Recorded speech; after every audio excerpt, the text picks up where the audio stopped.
Assalamualaikum warahmatullahi wabarakatuh. Hamidanillah wa musalliyan ala rasulillah. Kami telah membuat bantahan dan insya Allah nanti bisa kita berikan kepada majelis hakim dan juga pihak-pihak yang terkait. Tapi karena bantahan kami cukup panjang, maka kami akan ringkas dalam bentuk poin-poin yang ingin saya sampaikan. Yang pertama, kalau kita baca dari materi pemohon, maka menunjukkan bahwa pemohon itu ingin menjadikan perbedaan dalam perkara agama sebagai dasar untuk melegitimasi penyimpangan. Padahal sudah sering kali diungkap bahwa ada perbedaan yang cukup mendasar antara perbedaan ikhtilaf dengan inhiraf atau penyimpangan. Beberapa kali juga diungkap bahwa tafsir itu relatif, padahal tafsir itu memang bisa relatif, tetapi tidak semua tafsir dalam Al-Quran itu kemudian mengandung perbedaan. Sebenarnya ini juga hampir sama dengan pembicaraan kita semua. Ketika kita menyampaikan misalnya, dia menjadi atau dia tergabung menjadi ikatan wanita pengusaha, mungkin tidak akan ada perbedaan penafsiran. Tapi kalau dibalik dia menjadi anggota wanita, pengusaha wanita, maka tentu ini akan menimbulkan perbedaan pendapat. Perbedaan tafsiran. Jadi saya kira tidak jauh dengan itu. Dan faktanya kalau kita lihat, pemohon, diantaranya di situ adalah Musdah Mulia, itu memang memiliki agenda untuk menyampaikan tafsir-tafsir yang menyimpang. Saya pernah satu forum dengan dia menyampaikan bahwa hukumnya boleh pernikahan sejenis atau homoseksual, yang penting adalah sakinah, mawaddah, warahmah. Tentu ini adalah merupakan penyimpangan, bukan lagi perbedaan tafsir. Karena Rasulullah mengatakan, man wajadtumuhu ya'malu amala qaumi lutin faqtul fa'ila wal maf'ul bih. Jadi siapa saja yang kamu dapati melakukan amal perbuatan kaum Lut, maka bunuhlah pelaku dan objeknya. Ini jelas, ya. Oleh karena itu kita bayangkan apabila undang-undang ini dicabut, maka penafsiran-penafsiran yang semacam itu, Musdah Mulia dan semacamnya itu akan bermunculan. Dan tentu ini sangat meresahkan. Yang kedua, poin yang kedua, kalau kita baca dalam materi pemohon, akan kita dapati ada ketidakkonsistenan dalam urusan kehidupan privat dan kehidupan publik.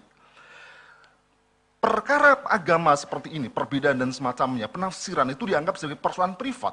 Dan oleh karenanya negara tidak boleh mencampuri urusan tersebut. Tetapi sesungguhnya pemohon dalam banyak hal, Abdurrahman Wahid dan juga Musdah Mulia, dan kawan-kawan yang ada di situ, itu seringkali tidak konsisten. Urusan pornografi dianggap sebagai urusan privat. Negara tidak boleh campur tangan. Urusan seks bebas dianggap urusan privat. Tetapi giliran urusan nikah siri dianggap negara harus campur tangan. Urusan publik. Ketika poligami dianggap sebagai urusan publik. Ini bukti menunjukkan bahwa tidak konsisten antara memahami mana urusan privat dan mana urusan publik. Dan saya kira yang justru lebih penting di sini bahwa tidak setiap urusan yang dianggap urusan privat itu diperbolehkan begitu saja bebas melakukan negara tanpa melakukan campur tangan. Bukankah mengkonsumsi narkoba itu adalah urusan privat? Ini uang-uang saya sendiri, mulut-mulut saya sendiri, perut-perut saya sendiri, tetapi mengapa dalam hal ini negara harus campur tangan dan menangkap pelakunya? Itu karena mengkonsumsi narkoba merupakan aktivitas yang berbahaya. Oleh karena itu, bukti bahwa negara itu melindungi warganya adalah mencegah warganya melakukan tindakan yang berbahaya. Dan tentu saja penyimpangan, penafsiran yang menyimpang, penodaan agama dan seterusnya itu jauh lebih berbahaya daripada narkoba. Kalau narkoba itu negara melindunginya dengan cara melarang, menghukum pelakunya, maka sudah semestinya negara harusnya mencegahnya dengan menghukum orang-orang yang melakukan penyimpangan dalam hal penafsiran, peribadahan, penistaan, dan penghinaan. Dan tidak bisa di sini dikatakan bahwa ini adalah urusan privat. Berikutnya, yang ketiga, kalau kita cermati lagi dalam bantahan atau materi pemohon, itu seringkali yang digunakan adalah HAM. HAM, kita seolah-olah harus tunduk kepada kaidah-kaidah HAM yang disebut dengan kaidah internasional. Padahal negara-negara barat yang seringkali menyampaikan HAM, menekan negara-negara lain agar tunduk kepada HAM, itu tidak pernah mentaati HAM itu sendiri. Di Swiss ada larangan pembangunan menara masjid, di Belanda dan di Perancis ada larangan orang menggunakan burqa dan menutup auratnya. Itu artinya bahwa mereka melakukan telah pelanggaran HAM. Tetapi mengapa kemudian kita harus lebih tunduk kepada HAM sementara pembuatnya sendiri tidak yakin dan tidak melaksanakan HAM itu sendiri? Itu yang ketiga. Dan yang keempat, kalau kita baca lagi dalam materi pemohon, maka kita melihat adanya kebohongan. Saya katakan kebohongan karena ini tidak sesuai dengan fakta. Sebagai contoh misalnya di dalam materi pemohon halaman 38C, poin 38C dan halaman 22 disebutkan bahwa menurut keyakinan orang NU, ziarah kubur dan tahlil adalah bagian dari ibadah. Bagi orang Muhammadiyah atau Wahabi, ziarah adalah bid'ah yang menimbulkan syirik, dan syirik adalah dosa yang tidak diampuni Allah. Ini adalah kebohongan. Saya sudah melihat referen-referen yang ditulis oleh Muhammadiyah dan Wahabi, tidak ada satupun mereka yang mengharamkan apalagi menyebutkan bid'ah dan syirik ziarah kubur. Yang dikritisi adalah ziarah kubur yang seperti apa, apakah ada unsur tawasul dan seterusnya ini. Tetapi ziarah kubur sendiri itu masyru'. Syekh Saleh Al-Utsaimin, Abdullah bin Bas, dan juga dalam buku Muhammadiyah yang ditulis oleh Air Fakhruddin, mengenal dan menjadi Muhammadiyah sendiri mengatakan bahwa ziarah kubur adalah sunnah. Lalu dari mana pemohon mengatakan inilah bid'ah? Tentu inilah merupakan kebohongan yang tidak sesuai dengan fakta. Dan yang lain, di dalam materi pemohon juga disebutkan bahwa contoh pada tahun 763 Masehi, Imam Abu Hanifah, pendiri madhab Hanafi serta seluruh pengikutnya telah dituduh kafir dan murtad. Beliau ditangkap dan dipenjara, disiksa, diracun hingga meninggal dunia di penjara. Meskipun demikian, ajaran dan pengikut madhab itu sempat saat tetap hidup malah semakin berkembang.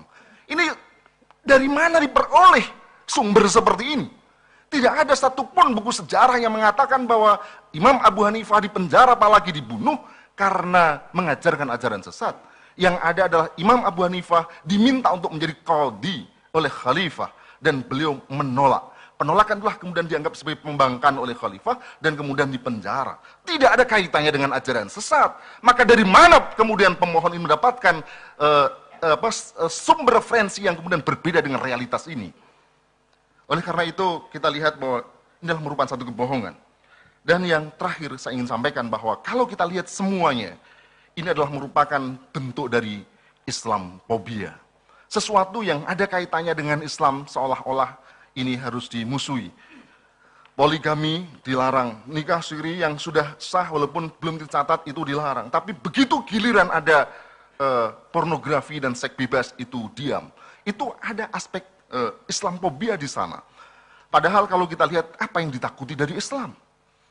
Sepanjang sejarah dalam khilafah Islamiyah ketika Islam diterapkan, tidak pernah ada orang Nasrani dan Yahudi yang dibunuh karena agamanya.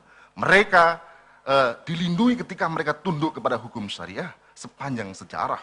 Oleh karena itu, maka sesungguhnya tidak ada yang perlu ditakuti ketika Islam diterapkan, syariah diterapkan, khilafah ditegakkan, tidak ada sesuatu yang ditakuti. Karena sesungguhnya Islam tidak memberangus, tidak membunuh pelaku atau pemeluk agama yang lain, manakala mereka tunduk terhadap syariat Islam.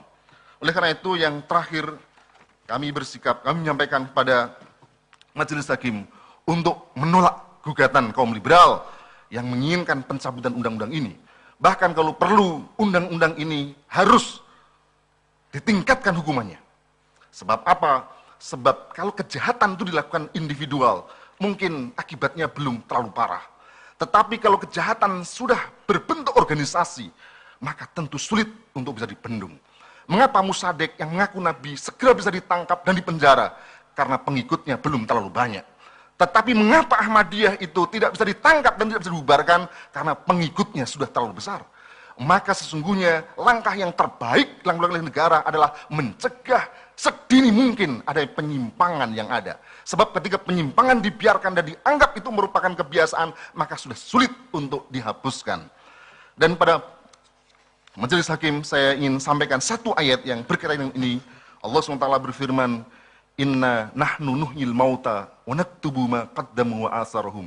Sungguhnya kami yang menghidupkan yang mati dan kami mencatat apa yang mereka kerjakan dan asar mereka. Apa asar? Di antaranya adalah keputusan yang dilakukan. Mungkin hakim dalam hal ini tidak melakukan tidak mengkonsumsi narkoba. Tetapi ketika undang-undang membolehkan narkoba, maka pembuat undang-undang itu akan kena akibatnya dosa yang terus-menerus. Mungkin hakim tidak ikut aliran sesat, tetapi ketika undang-undang yang mengizinkan aliran sesat itu diperbolehkan dan dilegalisasi oleh hakim, maka hakim akan mendapatkan dosa yang terus-menerus ila yaumil qiyamah. Hadirin Allah, maka itulah yang dapat saya sampaikan. Semoga ini menjadi bahan pertimbangan bagi untuk memutuskan. Assalamualaikum warahmatullahi wabarakatuh.